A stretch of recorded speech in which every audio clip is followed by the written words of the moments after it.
Multiplication of matrices. तो एक example लेते हैं। सपोज करो एक लड़की है मीरा, जिसके पास 2 पेन हैं और एक पेन की कॉस्ट 5 रुपए पर पेन है, तो उसकी पेन्स की टोटल कॉस्ट हो जाएगी 10 रुपये। ये मल्टीप्लिकेशन है। अब सपोज करो इसी मीरा के पास 2 पेन हैं और 5 स्टोरी बुक्स हैं। पेन की कॉस्ट पहले की तरह से 5 रुपए पर पेन और स्टोरी बुक्स की कॉस्ट 50 रुपए पर बुक है। तो जो मीरा की टोटल कॉस्ट होगी वो हम निकालेंगे 2 इंटू 5, 10 रुपए ये पेन के लिए चले गए, और 5 इंटू 50, 250 रुपए बुक्स के लिए चले गए।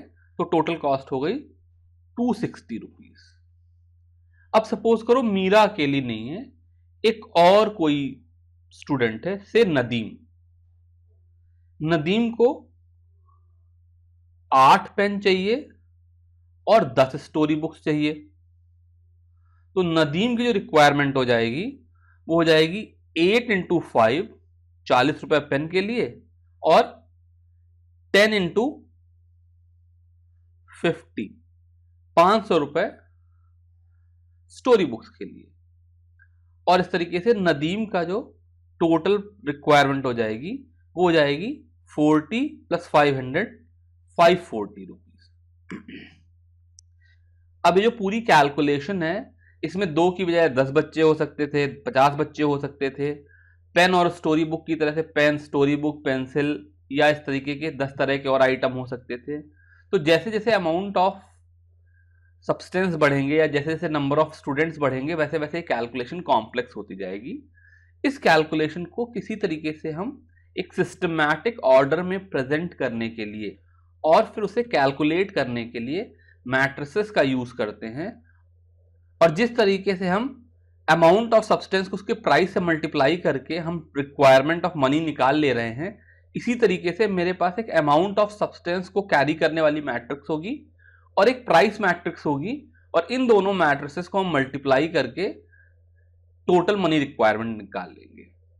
सपोज करो मेरे पास एक मैट्रिक्स है ए, जिसके एलिमेंट हैं 2, 5, 8, 10। ये मैट्रिक्स जो है ये मीरा की रिक्वायरमेंट्स हैं, जो फर्स्ट रो है। जो सेकेंड रो है ये नदीम की रिक्वायरमेंट्स है। पहला कॉलम जो है ये पेन्स हैं और दूसरा कॉलम जो है वो स्टोरी बुक्स हैं। तो ये मेरी एक रिक्वायरमेंट मैट्रिक्स हो जाएगी, अमाउंट ऑफ सब्सटेंस रिक्वायर्ड हो जाएगा, जिसमें मीरा के को 2 पेन और 5 स्टोरी बुक्स चाहिए और नदीम को 8 पेन्स और 10 स्टोरी बुक्स चाहिए। तो ये सारी रिक्वायरमेंट आ गई। दूसरी सपोज करो मेरे पास एक मैट्रिक्स है बी, जिसको मैं लिखता हूं 5 और 50। ये मेरी प्राइस मैट्रिक्स है। 5 जो है ये पेन का प्राइस है और 50 जो है ये स्टोरी बुक का प्राइस है। तो अब ये मेरी रिक्वायरमेंट नोटबुक्स है, कितना सब्सटेंस मुझे चाहिए, और ये उनका प्राइस है। तो जो टोटल मनी रिक्वायर्ड होगा उसकी वैल्यू हो जाएगी A इंटू बी। अगर मैं एक नई मैट्रिक्स C डिफाइन करूं A इंटू बी, तो जो C होगी ये मनी रिक्वायर्ड दे देगी। अब इस तरीके से मल्टीप्लिकेशन कैसे करना है ये डिफाइन करने के बाद अब नेक्स्ट क्वेश्चन ये आया कि हम ये A इंटू बी करेंगे कैसे। तो A इंटू बी करने के लिए मैं इन दोनों मैट्रिसेस को साथ साथ रखूंगा। 2, 5, 8, 10 और उसके बाद B 5, 50। जो मेरी A है ये 2 क्रॉस 2 मैट्रिक्स है, जो B है वो 2 क्रॉस 1 मैट्रिक्स है, और जो इसका रिजल्ट C आएगा वो मुझको क्या देगा, एक तो मीरा को कितना पैसा चाहिए और दूसरा नदीम को कितना पैसा चाहिए। इसका मतलब ये 2 क्रॉस 1 मैट्रिक्स रिटर्न करेगा, जहां पे मीरा को कितना पैसा चाहिए, फर्स्ट रो जो होगी मीरा का पैसा होगी, सेकेंड रो नदीम का पैसा होगी। मीरा को कितना पैसा चाहिए, वो है 2 × 5 + 5 × 50। तो जो पहला एलिमेंट है, यहां पर थोड़ी सी जगह कमी हो गई है, इसको मैं यहां ऊपर लिख देता हूं। इसकी वैल्यू हो गई 2 × 5 + 5 × 50। ये मीरा के पैसे की रिक्वायरमेंट हो गई, जो कि 260 हो गई। और ऐसे ही जो नदीम के पैसे की रिक्वायरमेंट है वो हो जाएगी 8 × 5 + 10 × 50। ये मैं यहां पर लिख देता हूं, 8 × 5 + 10 × 50, ये 540 रुपीज हो गई। इस तरीके से ए और बी को मल्टीप्लाई करके हमने ये सी मैट्रिक्स निकाल ली, जो कि मीरा और नदीम की मनी रिक्वायरमेंट दे देती है। अब इस प्रोसेस को हम जनरल लेवल पे ले जा करके दो जनरल मैट्रिक्स से मल्टीप्लिकेशन को समझने की कोशिश करेंगे। तो जब भी कहीं मेरे पास C = A × B मैट्रिक्स होगी, जहां पर A कोई M × N मैट्रिक्स है, तो मैट्रिक्स मल्टीप्लिकेशन तभी पॉसिबल है जब B का ऑर्डर N × P हो, यानी कि number of columns in A must be equal to number of rows in B। यानी कि जब मैं पिछला एग्जांपल ले रहा था, पिछले एग्जांपल में जो नंबर ऑफ कॉलम्स थे, ये नंबर ऑफ सब्सटेंस थे, जो कि 2 थे, पेन्स और स्टोरी बुक। ये 3 हो सकते थे, पेन पेंसिल और स्टोरी बुक। 4 हो सकते थे, पेन पेंसिल स्टोरी बुक और नोटबुक। लेकिन जितने कॉलम में एलिमेंट हैं, जो बी में रोज हैं, बी में जो रोज थी वो प्राइसेस थी। तो अगर मेरे पास 2 आइटम है तो बी में दोनों चीजों के प्राइस होने चाहिए, 3 आइटम है तो तीनों चीज के प्राइस होने चाहिए, 4 आइटम है तो 4 के प्राइस होने चाहिए। इसलिए तभी मैट्रिक्स मल्टीप्लिकेशन डिफाइंड है जब number of columns in A is equal to number of columns in B होगा। अगर ये कंडीशन सेटिस्फाई नहीं हो रही है तो मैट्रिक्स मल्टीप्लिकेशन डिफाइंड ही नहीं होगा। और जब भी कहीं पर m × n की मैट्रिक्स को हम n × p की मैट्रिक्स से मल्टीप्लाई करेंगे, तो जो प्रोडक्ट मैट्रिक्स C आएगी, इसका ऑर्डर m × p हो जाएगा। यानी कि C में जो नंबर ऑफ रोज होंगी that will be defined by number of rows in A, और C में जो नंबर ऑफ कॉलम्स होंगे that will be defined by number of columns in B। अब मुझे C के एलिमेंट्स लिखने हैं, तो जो Cij हो जाएगा, यानी कि C मैट्रिक्स की ith रो और jth कॉलम का जो एलिमेंट हो जाएगा, उसकी वैल्यू हो जाएगी aik into bkj and summation over k equal to 1 to n। ये फॉर्मूला जैसे मैंने लिखा, इसको समझना थोड़ा सा मुश्किल है, इसलिए पिछले वाले एग्जाम्पल के साथ इसको देखने की कोशिश करते हैं। मेरे पास C एक मैट्रिक्स थी जो कि 2 × 1 होने वाली थी, बिकॉज जो मेरा A था वो 2 × 2 था, और जो मेरी B मैट्रिक्स थी वो 2 × 1 थी। तो m = 2 था, n = 2 था, और चूंकि यहां पे n की वैल्यू 2 थी, इसलिए B का जो नंबर ऑफ रोज है वो भी 2 ही होनी थी, और नंबर ऑफ कॉलम्स 1 हो गए। तो सेम इसी तरह से हो रही है। अब अगर मुझे C11 चाहिए, तो ये फॉर्मूला क्या कह रहा है कि Cij = aik इंटू bkj, जहां पे k की वैल्यू 1 से n तक वेरी करेगी। यानी कि C11 की वैल्यू क्या हो गई, a1k bk1, जहां पर k की वैल्यू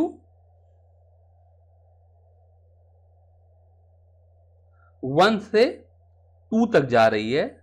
इसका मतलब हो गया A11 B11 plus A12 B12।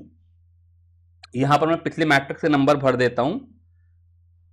तो A11 की वैल्यू हो गई 2, B11 की वैल्यू हो गई 5।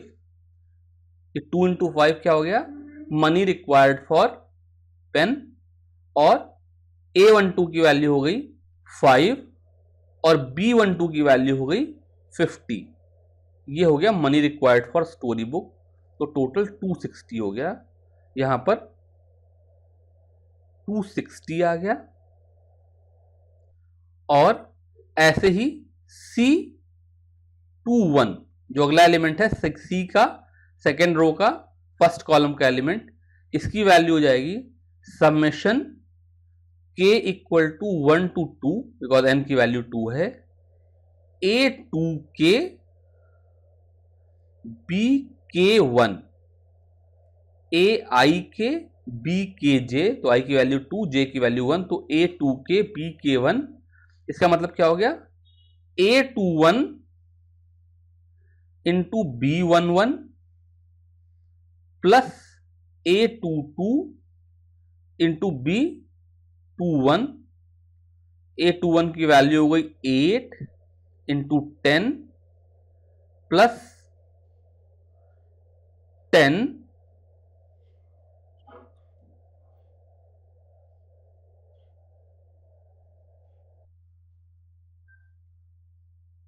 8 इंटू 2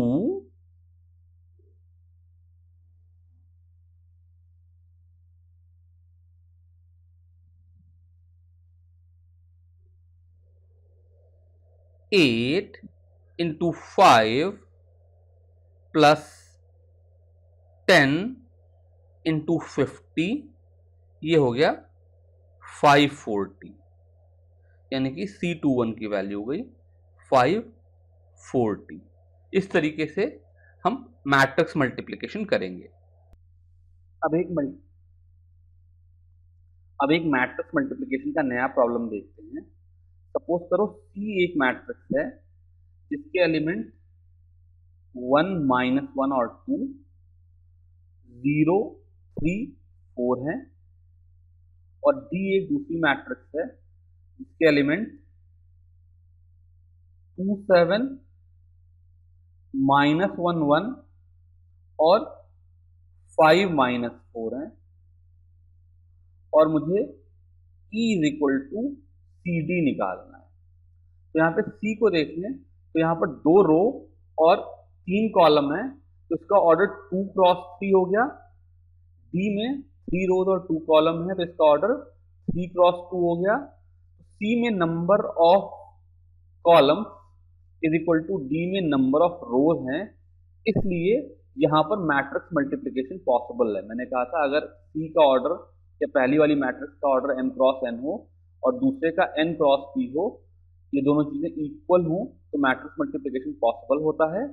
और जो E होगी ये एक ऐसी मैट्रिक्स होगी जिसका ऑर्डर m क्रॉस p होता है, यानी कि यहाँ पर E का ऑर्डर 2 क्रॉस 2 होगा। अब एक एक करके इसके 2 क्रॉस 2 मैट्रिक्स के सारे एलिमेंट निकालते हैं। इसका general element EIJ will be equal to summation k equal to 1 से n था, यहाँ पर n की वैल्यू 3 है, तो k equal to 1 to 3 CIK DKJ होगा। इसका मतलब अगर मुझे EIJ लिखना है तो मुझे C की ith रो, CI का मतलब है I को फिक्स रख करके मैं K को वेरी करा रहा हूं, तो C की ith रो और C के jth कॉलम के करस्पॉन्डिंग एलिमेंट को मल्टीप्लाई करना है। ith row of C into jth column of D। एक एक करके करते हैं। E11 का मतलब हो जाएगा C की फर्स्ट रो और D का फर्स्ट कॉलम, इसके करस्पॉन्डिंग एलिमेंट को मल्टीप्लाई करना है, यानी कि 1 into 2 2 plus -1 into -1 1 plus 2 into 5 10, this will be equal to 13। ऐसे ही E12 का मतलब हो गया कि C की फर्स्ट रो तो सेम रो, लेकिन D का सेकंड कॉलम 7 है, तो यहां पर 1 इंटू 7 7, फिर -1 इंटू 1 -1 और फिर 2 इंटू -4 -8 आ गया, it will be equal to 7 -9 -2। Third case में देखें तो E21 अगला एलिमेंट होगा। E21 का मतलब है कि C की सेकेंड रो और D का फर्स्ट कॉलम, इसके करस्पॉन्डिंग एलिमेंट मल्टीप्लाई करेंगे, यानी कि 0 इंटू 2 0, 3 इंटू -1 -3 और 4 इंटू 5 20, ये 17 आ गया। और ऐसे ही E22 जो E मैट्रिक्स का लास्ट एलिमेंट है, इसका मतलब है C की सेकेंड रो और D का सेकेंड कॉलम, करस्पॉन्डिंग एलिमेंट्स को मल्टीप्लाई करेंगे, यानी कि 0 इंटू 7 0, 3 इंटू 1 3 और 4 इंटू -4 -16, ये -13 आ गया। ये चारों एलिमेंट आ जाने के बाद, अभी मैंने अलग अलग कैसे लिखा था, अदरवाइज मैं ओरली एक साथ करके एक मैट्रिक्स बना करके रिजल्ट लिख सकता हूं। E is equal to 13 E11 -2 17 and -13, इस तरीके से मैट्रिक्स मल्टीप्लिकेशन हो जाएगा।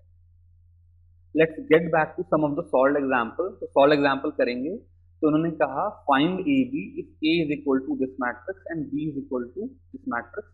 तो यहाँ पर ए 2 क्रॉस 2 मैट्रिक्स है, 2 रो 2 कॉलम, बी एक 2 क्रॉस 3 मैट्रिक्स है, यहाँ पर 2 रो और 3 कॉलम। यहाँ पर क्योंकि n की वैल्यू इक्वल है, इसलिए मैट्रिक्स मल्टीप्लिकेशन पॉसिबल है। और अगर मैं C is equal to A B लिखूं तो C का ऑर्डर 2 क्रॉस 3 हो जाएगा, पहले की तरह से it will B m cross C। इसका मतलब C एक ऐसी मैट्रिक्स होगी, मैं यहाँ पर डायरेक्टली बड़ी सी एक मैट्रिक्स बना लेता हूं, जिसमें 2 रो और 3 कॉलम होंगे, यानी कि जो एलिमेंट होंगे वो 1 2 3 4 5 6 होंगे। एक एक करके इन एलिमेंट्स को फिल करने की कोशिश करते हैं। ये जो एलिमेंट है ये C11 है, C11 होगा। C11 का मतलब है A की फर्स्ट रो और B का फर्स्ट कॉलम, इनके करस्पॉन्डिंग प्रोडक्ट लेने हैं। तो 6 इंटू 2 12 और 9 7 जा 63, 12 प्लस 63। और अब देखो मैं क्या कर रहा हूं, हर स्टेप को अलग अलग नहीं लिख करके ओरली एक साथ कैलकुलेट कर रहा हूं। You should be able to do that like that, otherwise matrix के प्रॉब्लम में बहुत टाइम लग जाएगा। तो 6 इंटू 2 12 और 9 7 जा 63, 63 प्लस 12 हो गया 75। तो C11 की वैल्यू 75 हो गई। C12 का मतलब हो गया कि A की फर्स्ट रो B का सेकेंड कॉलम। तो 6 6 जा 36 और 9 8 जा 72 एंड 72 प्लस 36 हो जाएगा 108। तो C12 की वैल्यू हो गई 108। ऐसे ही C13 का मतलब हो गया फर्स्ट रो और थर्ड कॉलम, 6 इंटू 0 0 और 9 9 जा 81, तो 0 प्लस 81 81 हो गया। ऐसे ही C21 का मतलब क्या हुआ, A की सेकेंड रो और B का फर्स्ट कॉलम, ये हो गया 2 2 जा 4 और 3 7 जा 21, 21 plus 4 25। Similarly C22 is equal to second row second column, 2 6 जा 12 और 3 8 जा 24, 24 एंड 12 36 और C23 का मतलब हो गया सेकेंड रो और थर्ड कॉलम 2 इंटू 0 0 एंड 3 9 जा 27, ये एलिमेंट हो गया 27। इसका मतलब जो ए और बी के प्रोडक्ट से मैट्रिक्स बनी सी, इसकी वैल्यू हो गई 75 108 81 25 36 27। अब अगर मैं मैट्रिक्स मल्टीप्लिकेशन को देखूं तो इसकी जो सबसे ज्यादा डिफरेंट प्रॉपर्टी है फ्रॉम नॉर्मल मल्टीप्लिकेशन वो ये है कि matrix multiplication is non commutative. Non commutative का मतलब ये है कि जरूरी नहीं है ए इंटू बी और बी इंटू ए इक्वल हो, दे मे और मे नॉट बी इक्वल। तो ये may not be equal but at times they can also be equal. तो दोनों ही केसेस हो सकते हैं, ऐसा नहीं कह सकते कि ये नॉट इक्वल ही है, पर जैसा नॉर्मल मल्टीप्लिकेशन में होता है वैसे ही हमेशा इक्वल भी नहीं हो सकते। इसी को एग्जाम्पल से देखने की कोशिश करेंगे। पहला एग्जाम्पल है A is equal to this matrix and B is equal to this matrix. Find AB and BA and show that AB is not equal to BA. तो अगर मैं C is equal to AB लिखूं तो A into B की value 2 into 3 into 3 cross 2 matrix 2 into 3 cross 2 matrix होने की वजह से AB एक 2 क्रॉस 2 मैट्रिक्स होगी। इस तरीके से मैं से 4 एलिमेंट बना लेता हूं। इसका पहला एलिमेंट होगा C11, तो C11 की वैल्यू हो जाएगी 1 into 2 2 minus 2 into 4 minus 8 3 into 2 plus 6 0 हो जाएगा 2 माइनस 8 6। C12 का मतलब है फर्स्ट रो और सेकेंड कॉलम, तो 1 इंटू 3 3 माइनस 2 इंटू 5 माइनस 10 और 3 इंटू 1 3, तो ये माइनस प्लस 3, तो ये -4 हो जाएगा। ऐसे ही C21 का मतलब है सेकेंड रो और फर्स्ट कॉलम, तो this will B -4 into 2 -8 2 into 4 plus 8 और 5 इंटू 2 प्लस 10, तो ये प्लस 10 हो जाएगा। और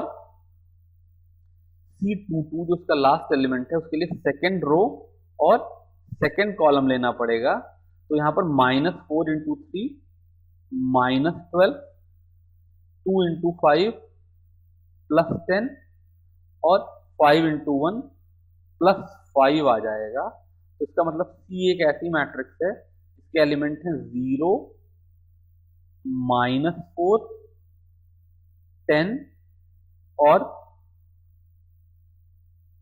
3। अब ऐसे ही BA कैलकुलेट करें, D is equal to BA, तो B चूंकि एक 3 क्रॉस 2 मैट्रिक्स है और A चूंकि 2 क्रॉस 3 मैट्रिक्स है, इसलिए BA एक 3 क्रॉस 3 मैट्रिक्स होगी।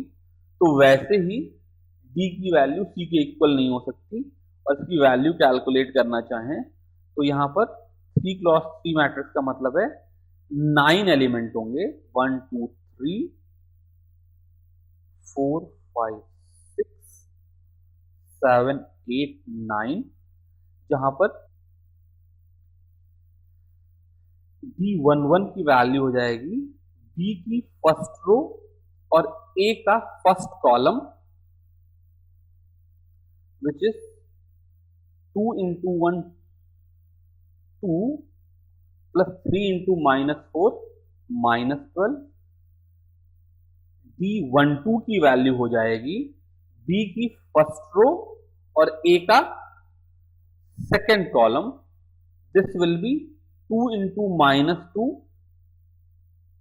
-4 प्लस 3 इंटू 2 6 और फिर D13 का मतलब हो जाएगा B की फर्स्ट रो और A का third column which will be equal to 2 into 3 6 plus 3 into 5 50। ये D की फर्स्ट रो हो गई। सिमिलरली अगर हम कैलकुलेट करेंगे तो D21 की वैल्यू हो जाएगी B की सेकेंड रो A का first column which will B 4 minus 20। इसमें टाइम बहुत लग रहा है तो मैं फास्ट कर रहा हूं थोड़ा सा। फिर second row second column which will be minus 8 plus 10। फिर second row third column which will be 12 4 3 12 plus 25। और ऐसे ही D31 का मतलब हो गया B की थर्ड रो A का फर्स्ट कॉलम, ये हो गया 2 माइनस 8। D32 का मतलब हो गया B की थर्ड रो और A का second column which will B 2 into minus 2 minus 4 और 1 इंटू 2 2। और फाइनली D33 की वैल्यू हो गई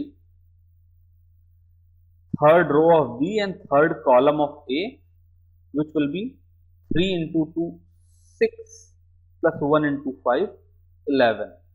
तो D की वैल्यू हो गई minus 10 2 21 minus 16 2 37 minus 6 minus 2 70। Sorry I made a mistake, ये 5 होगा इसलिए ये 17 नहीं 11 होगा। तो इस तरीके से मेरी मैट्रिक्स D आ गई। Clearly D is different from C। अब आप यहाँ पे कह सकते थे इस तरह जब C को 2 क्रॉस 3 मैट्रिक्स होना था और D को 3 क्रॉस 3 मैट्रिक्स होना था तो C और D तो कभी इक्वल हो ही नहीं सकते थे, यानी कि इस केस में तो AB और BA की वैल्यू कभी भी इक्वल हो ही नहीं सकती। अब हम एक ऐसा एग्जाम्पल लेंगे जहां पर A एक 2 क्रॉस 2 मैट्रिक्स है, B भी एक 2 क्रॉस 2 मैट्रिक्स है। इसका मतलब जो इनके प्रोडक्ट होंगे AB और BA ये भी एक 2 क्रॉस 2 मैट्रिक्स होंगे and still we will be able to show कि जो AB और BA हैं वो इक्वल नहीं है। तो सबसे पहले AB की वैल्यू लिखते हैं, थोड़ा सा मैं फास्ट कर रहा हूं। First row first column 1 into 0 0 into 1 0। First row second column 1 into 1 1 plus 0 1। Second row first column 0 into 0 plus minus 1 which will be minus 1। और finally second row second column which will be 0 and 0 0। तो ये matrix हो गई AB। ऐसी matrix BA को देखते हैं। BA का फर्स्ट एलिमेंट हो गया B की फर्स्ट रो A का first column which is 0 into 1 plus 1 into 0 0। BA का सेकेंड एलिमेंट हो गया B की फर्स्ट रो और A का second column which is 0 into 0 और 1 into minus 1, so this will be minus 1। Similarly BA का ये थर्ड एलिमेंट हो गया B की सेकेंड रो और A का first column which is 1 plus 0 1 और B का ये लास्ट एलिमेंट हो गया B की सेकेंड रो और A का second column which will be equal to 0 into 0 0। तो AB 0 1 माइनस 1 0 है जबकि BA 0 माइनस 1 1 0 है। तो clearly AB is not equal to BA। इन दोनों एग्जाम्पल से हमने ये सीखा कि जो मैट्रिक्स का मल्टीप्लिकेशन है वो कम्यूटेटिव नहीं है। AB may not be equal to BA। Suppose for example मैं एक ऐसा केस ले लूं जहां पर A जो है वो एक सिंपल सी मैट्रिक्स है। मान लो A एक 1 क्रॉस 1 की मैट्रिक्स है जिसका एक ही एलिमेंट है 1, और बी भी एक ऐसे ही 1 क्रॉस 1 की मैट्रिक्स है जिसका एक ही एलिमेंट है 2। तो यहां पर ए बी की वैल्यू 1 इंटू 2 2 हो जाएगी, और बी ए की वैल्यू 2 इंटू 1 2 हो जाएगी, यानी कि यहाँ पे A B equal to B A हो जाएगा। तो ऐसा जरूरी नहीं है कि ए बी और बी ए हमेशा इक्वल ना हो, but they may not be equal. Second property जो मैट्रिक्स मल्टीप्लिकेशन की है, जिसको नॉर्मल मल्टीप्लिकेशन से डिफरेंट करती है, जो नॉर्मल मल्टीप्लिकेशन से अलग होती है, वो ये होता है कि A comma B may not be equal to 0 and still A B can be equal to 0। इस बात को समझने की कोशिश करते हैं। सपोज करो ए कोई मैट्रिक्स है 0 0 0 0, और बी कोई भी और मैट्रिक्स है जो भी इसके एलिमेंट हो 2 1 3 4। तो यहां पर क्लियरली ए बी की वैल्यू एक 0 मैट्रिक्स ही होगी, क्योंकि ए के सारे एलिमेंट 0 हैं, तो बी से जो भी एलिमेंट इधर मल्टीप्लाई करोगे उसकी वैल्यू 0 होगी। सिमिलरली अगर बी के सारे एलिमेंट 0 होते तो ए के एलिमेंट की कोई भी वैल्यू होती तो भी ए बी की वैल्यू 0 होती। यानी कि अगर मुझे ए बी निकालना है और इन दोनों में से any one is a 0 matrix, then A B is also a 0 matrix. लेकिन हम ये केस देखना चाहते हैं कि सपोज करो ए भी 0 मैट्रिक्स नहीं है और बी भी 0 मैट्रिक्स नहीं है, तो क्या किसी स्पेशल केस में ए बी की वैल्यू 0 आ सकती है? तो इसके लिए एक एग्जांपल लेते हैं। यहां पर ए की वैल्यू 0 0 -1 2 है, तो -1 और 2 दो नॉन जीरो एलिमेंट हो गए, इसलिए ए एक नॉन जीरो मैट्रिक्स है। बी की वैल्यू 3 5 0 0 है, यहां पर 3 और 5 नॉन जीरो एलिमेंट हो गए, तो बी भी एक नॉन जीरो मैट्रिक्स है। यहां पर अगर मैं ए बी की वैल्यू निकालूं तो ये एक 2 क्रॉस 2 मैट्रिक्स होगी। इसका फर्स्ट एलिमेंट होगा A11 which will be 0 into 3 into -1 into 0, इसकी वैल्यू 0 हो गई। इसका सेकेंड एलिमेंट होगा A की फर्स्ट रो और B का second column which will be 0 into 5 -1 into 0, तो ये भी 0 हो गया। ऐसे ही इसका थर्ड एलिमेंट होगा A की सेकेंड रो और B का first column which will be 0 into 3 plus 2 into 0, इसकी वैल्यू भी 0 हो गई। और फाइनली ये लास्ट एलिमेंट होगा A की सेकेंड रो और B का second column which will be equal to 0 into 5 plus 2 into 0 which will also be equal to 0। तो यहाँ पर A भी 0 नहीं था, B भी 0 नहीं था, फिर भी A B की वैल्यू 0 हो गई। मैट्रिक्स मल्टीप्लिकेशन में पॉसिबल है, नॉर्मल मल्टीप्लिकेशन में ऐसा कभी नहीं होता। अगर दो नंबर का प्रोडक्ट 0 होता है तो उनमें से एक को 0 होना ही पड़ता है। अब जैसे हमने एसोसिएटिव लॉ प्रूव किया, ऐसे ही डिस्ट्रीब्यूटिव लॉ प्रूव करने के लिए हमने एग्जांपल लिया है। यहाँ पर मैट्रिक्स ए गिवन है, बी गिवन है, सी गिवन है। ये कहते हैं कैलकुलेट ए सी, तो ए और सी को मल्टीप्लाई करके ए सी आ जाएगी, बी सी, बी और सी को मल्टीप्लाई करके बी सी आ जाएगी, and A plus B into C, तो ए प्लस बी कौन सी मैट्रिक्स हो जाएगी? 0 6 and 1 7 7 and 1 8 -6 and 1 -5 0 10 7 and 1 8 -8 and 2 -6 and 0। ये मैट्रिक्स आ गई a प्लस बी। अब a के साथ c को मल्टीप्लाई करें, b के साथ c को मल्टीप्लाई करें, a प्लस बी के साथ c को मल्टीप्लाई करें, and we have to verify that this distributive law holds good. अभी मैं फिलहाल इसको नहीं कर रहा हूं, अदरवाइज ये वीडियो में बहुत लंबा टाइम लग जाएगा। So you can do it, जिस तरीके से मैंने मैट्रिक्स मल्टीप्लिकेशन सिखाया है वैसे मल्टीप्लाई करेंगे और ये वेरीफाई हो जाएगा। ये नेक्स्ट प्रॉब्लम है। यहां पर इन्होंने कि मैट्रिक्स ए दे दी और मुझे कह रहे हैं show that a cube -23a -40i is 0।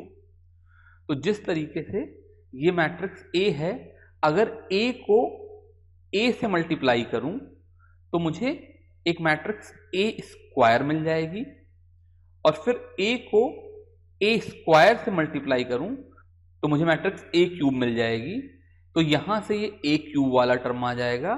For the time being इस क्लास के लिए, टाइम बचाने के लिए, मैं ये मल्टीप्लिकेशन खुद नहीं कर रहा हूं, आपके लिए छोड़ दे रहा हूं, और मैं A क्यूब का रिजल्ट डायरेक्टली ले ले रहा हूं। तो जब आप ये सारा काम करेंगे तो A क्यूब की वैल्यू आ जाएगी 63, 46, 69, 69 minus 6, 23, 92, 46, 63। अब मुझे क्या शो करना है कि A cube minus 23A minus 40I equal to 0। तो ये तो टर्म हो गया A क्यूब, इसमें से मुझे सब्ट्रैक्ट करना है माइनस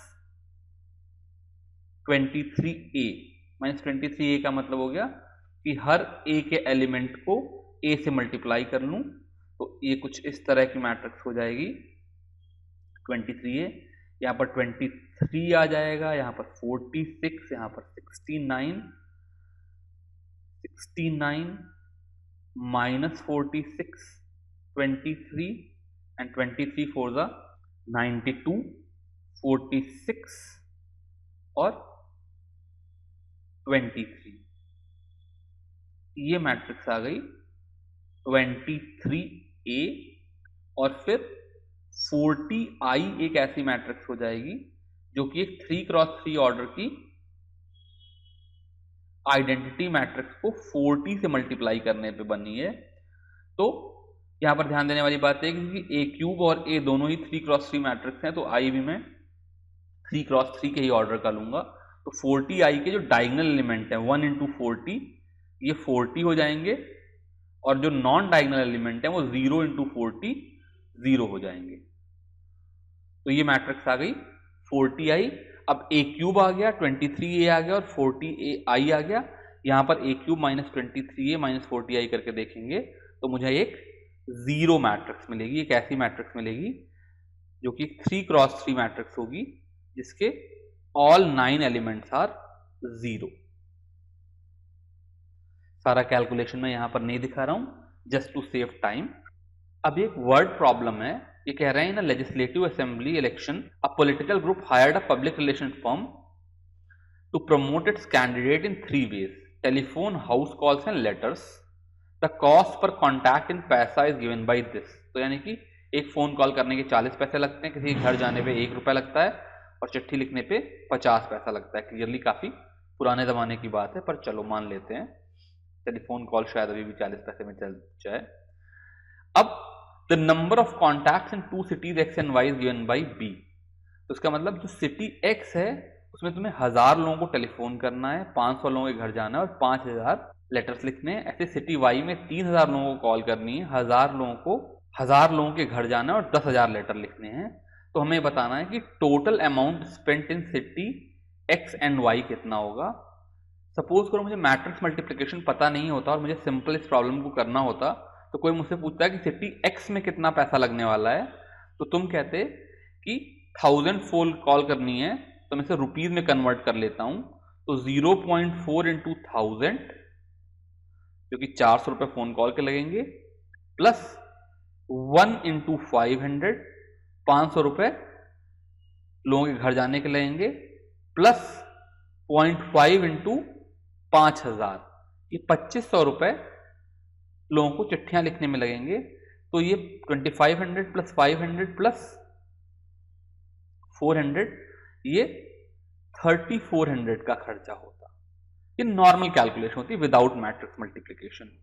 क्लियरली हम देखें तो हम बी की फर्स्ट रो को ए के फर्स्ट कॉलम से मल्टीप्लाई कर रहे हैं। तो जब मैं इस प्रॉब्लम को मैट्रिक्स मल्टीप्लिकेशन के थ्रू देखूंगा तो जिस चीज की रो सेलेक्ट की जा रही है वो फर्स्ट टर्म है, और जिस चीज के कॉलम सेलेक्ट किए जा रहे हैं ये सेकेंड टर्म है।